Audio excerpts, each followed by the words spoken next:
भारत में गंगा के रूप और उपयोग बहुतेरे हैं, पर अब प्रदूषण से इस नदी का दम घुटने लगा है। प्रसिद्ध सामाजिक कार्यकर्ता राजेंद्र सिंह ने गंगा को प्रदूषण मुक्त कराने के लिए गंगा के किनारे किनारे एक चेतना यात्रा शुरू की है।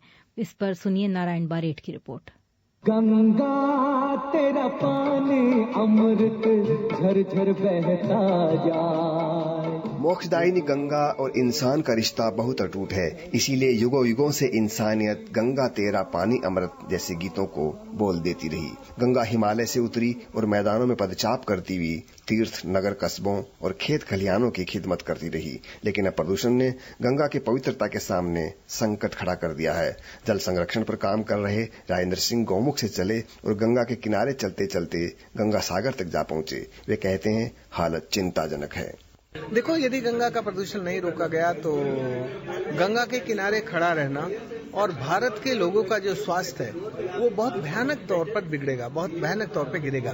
क्योंकि तुम जानते हो कि गंगा का जल अपने भारत के भूजल का करीब 60% इलाके में जो पीने वाला काम है वो गंगा से जुड़ा हुआ है। और गंगा अभी तक चूंकि उसका पीने के लायक पानी था, गंगा एकमात्र नदी ऐसी है जिसका कहीं से भी पानी पिया जा सकता था।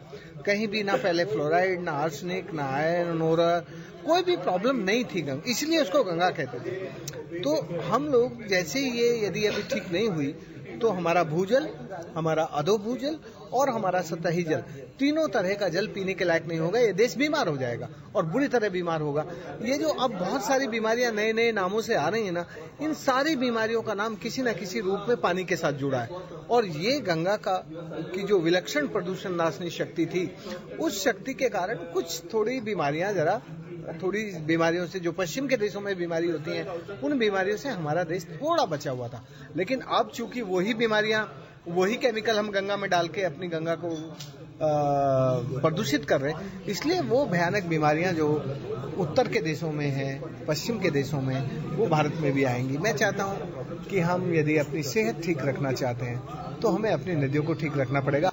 गंगा किसी के लिए माँ है, किसी के लिए देवी। गंगा ने अपने तट पर मरहूम बिस्मिल्लाह खां की शहनाई सुनी तो आरती के स्वर भी। यहाँ वो तहजीब पली बढ़ी जिसे गंगा जमुनी संस्कृति कहा जाता है। जयपुर के इमामुद्दीन कहते हैं, जमीन आसमान हमारे माई बाप जिस तरह से कहते हैं हमें जीवन दान देते हैं, उसी तरह से हम गंगा जो हिंदुस्तान की सबसे बड़ी दुनिया की नदियों में से, हिंदुस्तान में गंगा नदी बहुत पवित्र पावन है और इसमें इस्लाम के नजरिए से हम उसको किसी हालत में नकार नहीं सकते। ठीक है, कोई माँ कहता है, कोई पितरात्मक मानते हैं, कोई मातृ तत्व मानते हैं, और वो जो जीवन देती है और जो बच्चों को जन्म देती है वो माँ ही होती है। और जो प्राकृतिक जितने भी साधन पानी के बिना नहीं उपलब्ध होते हैं, सबसे जीवन जिंदगी दुनिया की सभ्यताएं पानी के किनारे, नदियों के किनारे ही हुई है, पानी से शुरू हुई है। बिना पानी आप चंद्र कहीं मंगल में चल जाए, कहीं भी चल जाइए, वहाँ जीवन संभव नहीं है। इसलिए हम माता ही नहीं, माता से भी ज्यादा हम उसको आदर करने का ये मानते हैं। वो हमारी सब कुछ जीवन दायिनी है। पर्यावरण और विकास अध्ययन केंद्र के निदेशक डॉक्टर MS राठौड़ कहते हैं, भारत की प्रमुख नदियां प्रदूषण से आहत है। अभी अगर हम भारत की 14 बड़ी नदियां हैं, 14 की 14 नदियां हाईली पोल्यूटेड है, चाहे वो दक्षिण भारत की हो, चाहे वो उत्तर भारत की हो। और उसमें सारा पोल्यूशन जो है दो ही चीज का है मेन, इंडस्ट्रियल वेस्ट और दूसरा अर्बन वेस्ट, जो सीवरेज है, सॉलिड भी है और लिक्विड भी, दोनों।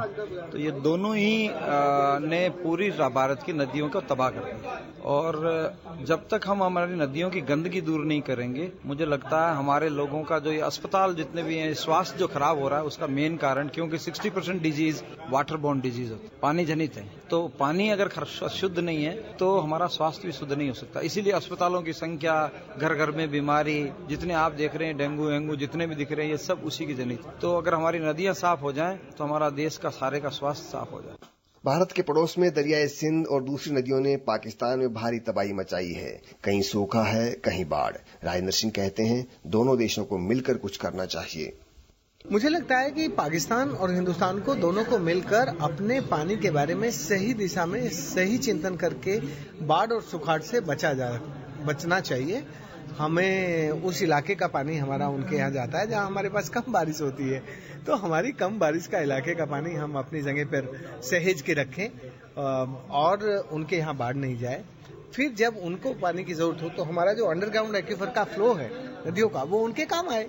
तो ऐसे हम दोनों देशों के आपसी रिश्ते पानी के बारे में जरा ज्यादा गहरे और ज्यादा सफाई के होने चाहिए।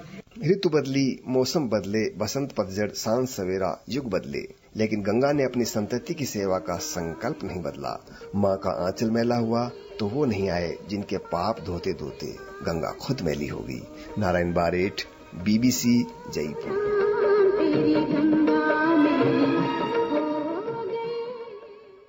इसी के साथ आज का नमस्कार भारत का ये अंक यहीं समाप्त होता है। आपसे रेडियो पर होगी अगली मुलाकात 1 घंटे बाद 30 मिनट कार्यक्रम के साथ।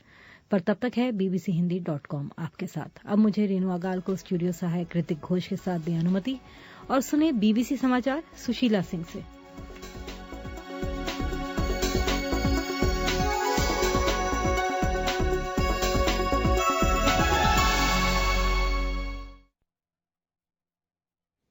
BBC समाचार। फ्रांस का कहना है कि सऊदी सरकार ने देश में आतंकी हमले होने की ताज़ा चेतावनी दी है।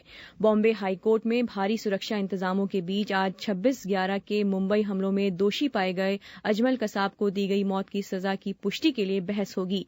ये सुनवाई वीडियो कॉन्फ्रेंस के जरिए होगी। अयोध्या के विवाद पर अब हिंदू और मुसलमान दोनों पक्षों का रुख कड़ा होता जा रहा है। मुसलमान जहां शरीयत का हवाला देकर कह रहे हैं